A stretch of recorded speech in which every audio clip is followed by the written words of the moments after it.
మచిలీపట్నం జిల్లా ముఖ్య కేంద్రంలో అసంపూర్తిగా ఉండినటువంటి ఇండోర్ స్టేడియంని మరి వార్డు ఇన్ఛార్జి పివి ఫణికుమార్ గారు ప్రభుత్వ అధికారులతో మాట్లాడి దాన్ని ఒక సెటిలైట్ చేసి ఇండోర్ స్టేడియము ఆడుకోవడానికి అనుకూలంగా దాన్ని చేయడం జరిగింది.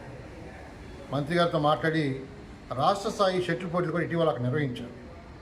ఇది మచిలీపట్నం ఒక ఆస్తి, ఒక వైఎస్ఆర్ పార్టీయో తెలుగుదేశం పార్టీ ఆస్తి కాదు. ఇది ప్రజల సొమ్ముతో ప్రజల కోసం కట్టిన ఆస్తిని సగంలో నిలిపివేస్తే దాన్ని ప్రజలకు ఉపయోగపడే విధంగా తీర్చిదిద్ది బ్రహ్మాండంగా ఇవాళ స్టేట్ వైడ్గా షటిల్ ప్లేయర్స్ అంతా కూడా మచిలీపట్నం వచ్చి ఇక్కడ ఆటలాడి ప్రైజులు పొంది మచిలీపట్నం యొక్క ఖ్యాతిని రాష్ట్ర వ్యాప్తంగా తీసుకెళ్లడంలో ఫణి గారు చాలా చక్కగా దాన్ని డెవలప్ చేశారు.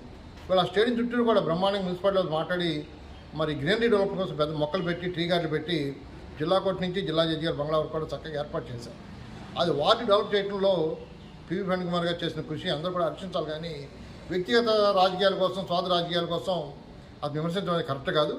ఫణికుమార్ చేసింది ప్రజాస్వామ్యతంగా ప్రజల కోసం, ముఖ్యంగా ప్లేయర్స్ కోసం ఇండోర్ స్టేడియంని డెవలప్ చేశాడు. మంత్రి గారు కూడా దాన్ని సహకరించారు. అక్కడ కార్యక్రమం జరిగింది. కాబట్టి దాని మీద విమర్శ చేసేవాళ్ళు దాన్ని బ్యాక్ చేసుకోవాలని చెప్పి నేను కోరుతున్నాను.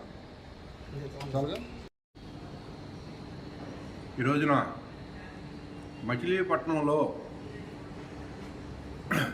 సమస్యల మీద టీడీపీ పార్టీ తరఫున నాకు తెలిసి స్పందించేటువంటి ఫణికుమార్ గారు, తెలుగుదేశం పార్టీ ఇన్ఛార్జ్ వారు, అదే ఇప్పుడు స్టేట్ డైరెక్టర్ ఇచ్చారు బ్రాహ్మణ సంఘానికి.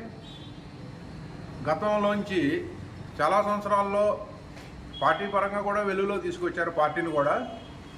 అలాగే ఇండోర్ స్టేడియం అది గత ప్రభుత్వంలో సగం కట్టారు, కొంచెం పనులుగా వదిలేశారు. దాన్ని మెరగతొలిస్తాం. కానీ రాష్ట్ర పోటీలు కూడా దాంట్లో చేయటం అంటే చాలా గర్వకారణమైన విషయం.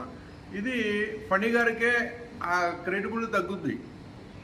అయితే అది కొన్ని వందల మందికి ఉపయోగపడేది, ఏ పార్టీలకినో లేకపోతే ఇంకోళ్ళకి సంబంధించింది కాదు. ఆయన వ్యక్తిగతంగా చేపిస్తున్నారు, మంత్రి గారు చెప్పినాయి, ఇంకెవరో చెప్పినాయి, పనులు జరుగుతున్నాయి. అది అందరికీ ఉపయోగపడేదే. కాబట్టి దాని మీద విమర్శలు చేయడం కూడా, వ్యక్తిగత విమర్శలు చేయడం కూడా భావ్యం కాదని నా అభిప్రాయం.